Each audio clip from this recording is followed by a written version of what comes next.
Welcome to Business Incubator, where we talk about relevant strategies for entrepreneurs to continue growing their business and staying in their life. So today, I really want to chat about the habits of the happy and overcoming procrastination. A lot of us are stuck at home, and there are things that we need to do, especially in our business, but we find ourselves doing anything else but those tasks. So Dan is an optimist. He is a behavior scientist and a culture architect. He works with some high performance team and helps leaders develop into leaders, I guess. I'm over talking to myself there. Well, Dan, I'm super excited to have you here. You know what? You intrigued me with the habits of the happy, because I think nowadays we really, really need it. So what is the habits of the happy? I know you mentioned it's a project that you're working on. Yeah. I think I think there's so much to talk about when you think about the habits of the happy. There's a plethora of ideas out there, and I guess I really just get this coming down to the 3 Gs of happiness to begin with. And to begin with is actually right now, and what I'm working with a lot of clients at the moment is, what are you most grateful for today? What are you grateful for? Because I tell you what, there's a lot of people, and I found myself in the spiral at the moment, picking up the phone, starting to read the media, starting to read the social media, and all of a sudden we get into this spiral of fear. And the great thing about gratitude is, we start with gratitude, we can get into a place where we can truly go through and capture the idea of, wow, there is beauty in this world. And the thing is, when we start focusing on beauty in the world, then we actually start seeing more of it. It's about programming our mind for the day. So beginning with gratitude, I think that's the starting point for happiness. Yeah, absolutely. I agree. I start every day with gratitude, and I end every day with gratitude, because there's Yeah. so many things that bring Yeah. us joy that we just forget to celebrate. We actually had an interview with David DiGiorgio, who's all about celebration and overcoming paranoia, and that's what we Yeah. chatted about. That people simply forget to celebrate every Yeah. achievement that they make. And I mean, you're, I believe, the person number 14 that I'm interviewing for Business Incubator. And I'm like, I celebrate every single time, because it's Yeah. incredible to see you guys come together to help communities, to provide value, to support. And for me, that is something to celebrate, that there's so many people in the world trying to truly help each other. But let's Yeah. move a little bit to the procrastination, because this is something that it grinds my gears, and I do it to myself all the time. It's time to start work, and then I find that my dishes need to be done, and Yeah. then I gotta dust, and then I gotta wash the floors, and then it's 12 o'clock, and I don't know where the time went. 100%. 100%. Yeah, it's amazing. It's amazing what the day can just disappear. You're saying 12 o'clock. It gets to 4 o'clock some days, and it's like, oh, wait a second, I've got this whole list of things, and I never actually got around to doing them. So this is really coming down to, we were talking about the driving force there, that driving force between the subconscious and the conscious, or the fear and I guess the desire of what we do want. Now, our primary role of our brains, believe it or not, is not to make us happy. The driving force of our brain is actually just to keep us alive. And so that comes down to that little reptilian part of our brain that's been there for thousands of years. It just wants to keep us alive and keep us safe. So just as you're about to jump in and maybe jump in to make another phone call, the little voice in the head, this little voice in the head, that little subconscious voice will be going, oh, maybe that person might be busy. I don't want to annoy that person. Or, you know what if I haven't perfectly crafted this email or this message out to my customers? You know what, I'll just stay safe, just in case I could possibly offend somebody. And these are all behaviors that I'm sure you're familiar with, and a lot of the team are familiar with as well. The key here is to get connected with the future pain, because obviously there's a little bit of pain that's in that moment that you're actually getting connected with. What you need to teach your subconscious mind, actually switch your conscious mind into gear, is to actually think, what am I going to miss out on if I don't send this email? What am I going to miss out on? Think about my team, think about my customers, think about my clients. If I don't communicate to them right now, if I don't make the call, I could actually be costing them. I could actually be stopping them from being successful. Mhm. Or ultimately, if you're thinking in these times at the moment, am I actually driving my own business? So the difference here is getting connected with, yes, still we're going to be fearful. Yes, we're still going to have a little bit of our brains going, oh my God, I don't want this. It's about really reminding ourselves why you do what you do. And I guess, I love reading, and I'm sure you're familiar with a lot of Simon Sinek's work. Mhm. He writes about the start with why. Why are you doing what you're doing? And if you can truly get connected in your heart of hearts of why you do what you do every day, almost, write it up on the wall, put it as your screensaver on your computer. Why do you do what you do? Why do I? And I've got a very good belief that it's going to be one of three things, or all of these things. It's going to be for yourself. It's going to be for your customers. And ultimately, one would hope it's also for the greater good of actually creating a better world. Yeah, absolutely. I mean, at Profitable Impact Academy, we're all about creating impact. Yeah, And so for me personally, I know one of the most important things and most fulfilling things is seeing my clients succeed, yeah, right? And this is where essentially I get that hit of like, this was awesome. I want to keep doing it. And that yeah, what yeah, drives me. I love that you mentioned connecting to the future pain, because yeah, that is something that it's just, I'm thinking, okay, well, there's a lot of things that I procrastinate on that I just don't think yeah. about the consequences, right? Mhm, It's mhm. like immediate pain versus future pain, right? Yeah, And yeah, for me, like now, I'm gonna start asking myself every time I do go to do dishes first thing in the morning before yeah, diving in and doing my task list, right? It is, yeah, what are the consequences of me choosing this over something that needs to be done? So I absolutely love that. That's yeah. fantastic.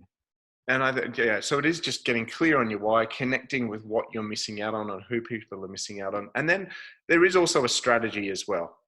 I'm sure at times, I usually tell this story when I facilitate workshops, that has anybody ever decided that Monday will be the new healthy me? And it's like Monday's going to be the new healthy me. That's it. And we usually make that decision. That's in the conscious learning. We're going, that's perfect, great idea.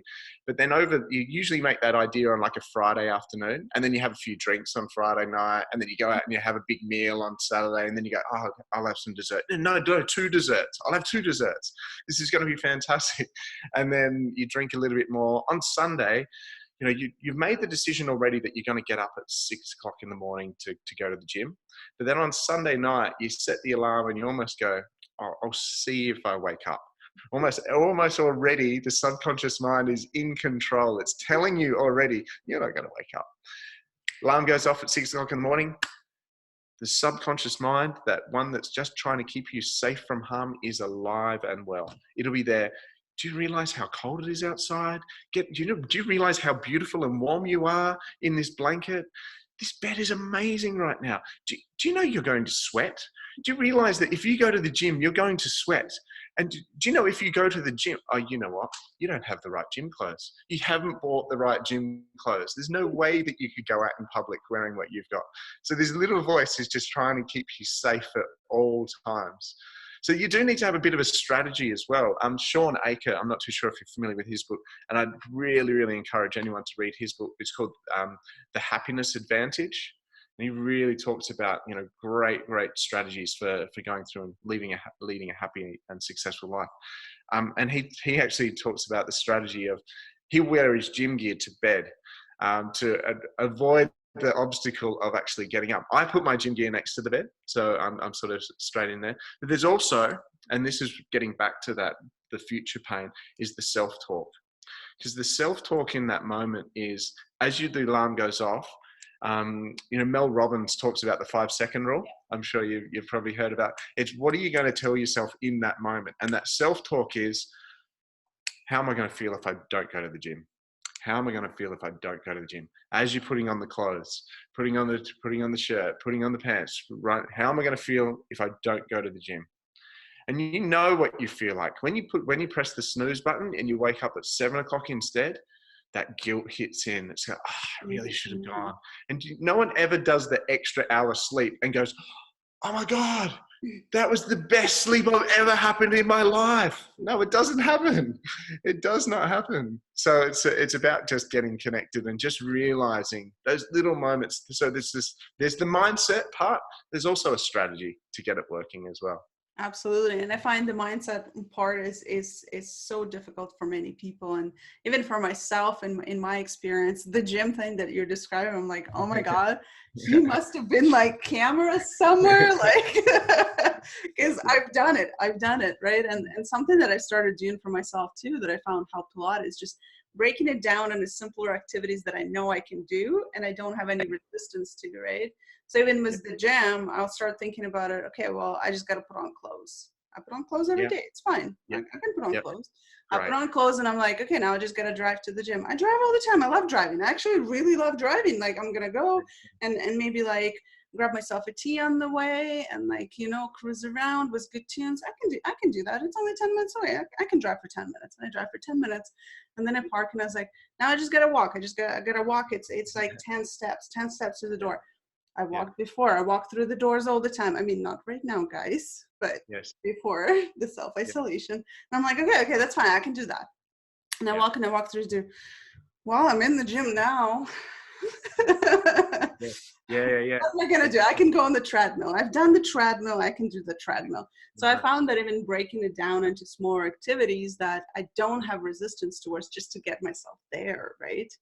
Because once you're there, you're having a momentum and it's so much easier to actually kick yourself into that gear, right? And I find with work, it's the same thing. If I just break it down into smaller activities, and if I layer on top the consequences, right, the future pain, it's just so powerful.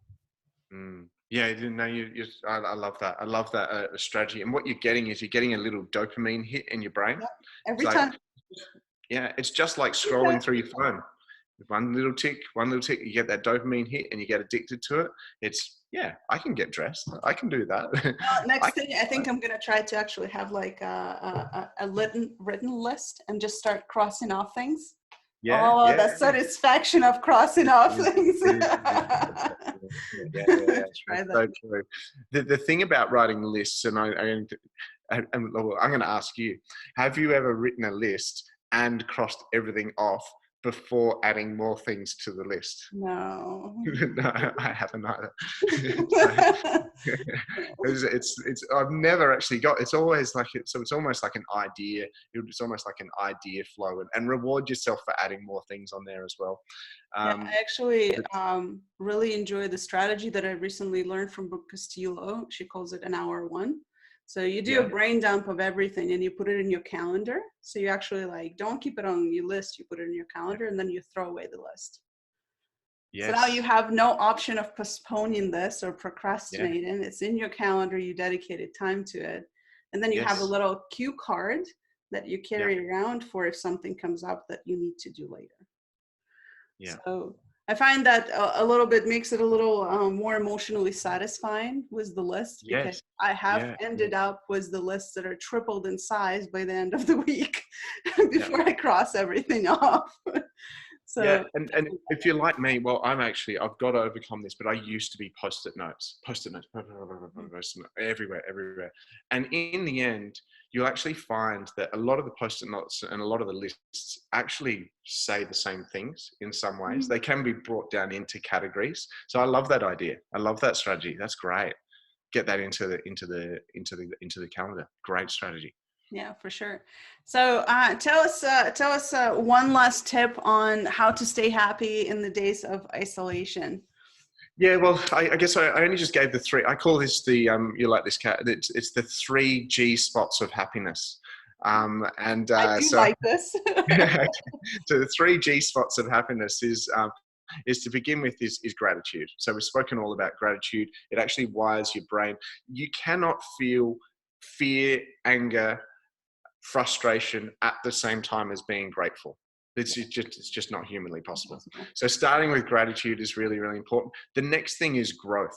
So it is, what am I actually growing? If we're not growing or progress, Tony Robbins says that progress is happiness. If we're actually progressing, if we're growing, then we're actually going to feel happy. The reason why we feel upset at 12 o'clock or 4 o'clock in the afternoon, and we go, oh, I haven't actually achieved anything because I haven't actually grown. So getting clear on what do I really want to achieve is and have you heard of that concept Ikigai? No. There's a Ikigai, and it's a Japanese concept. Oh, this book here. Oh, there you go. So really, really, really good book, and it talks about finding, and this is finding your purpose, and really it's all about what am I good at doing, what do I love doing, what is actually a higher purpose, or what is actually making a contribution to the world, and then if I can get paid for that, then hey, you've just found your purpose. That's it. That's awesome. And it's about building into that. So if you can tap into that, then you can focus. That's where I need to grow. That's where I need to put my energy. That's my reason for not procrastinating. So 2 G's, grateful, being grateful, and then growth. And the third one is giving, contribution. How am I going to serve? How am I going to contribute? And I think in these times at the moment, the best thing that you can be doing with is to go through and connect with as many people as possible. I love what you're doing here, Kat. It's finding a connection. It's reaching out to people, and it's finding a way to go and serve. It's exactly what you're doing right now, Kat. And I could see you when you jumped on the phone call, you said, oh, I've already had 14 people that I've already chatted to. The smile on your face, just knowing that, hey, I'm contributing, I'm doing something, I'm actually doing something bigger than myself right now, is so huge. And, I think that compassion, that empathy, that contribution to other people is what makes the world a better place. And it's going to make this world a whole better place from everything that we're going through and experiencing in the world right now. So they're my 3 G's, or 3 G spots. And I think they're the secret to happiness. That's amazing. Thank you so much, Dan, for coming on, sharing your knowledge, and giving us additional G spots. Much appreciated. I loved having you, and stay safe. Yeah. Take care, mate.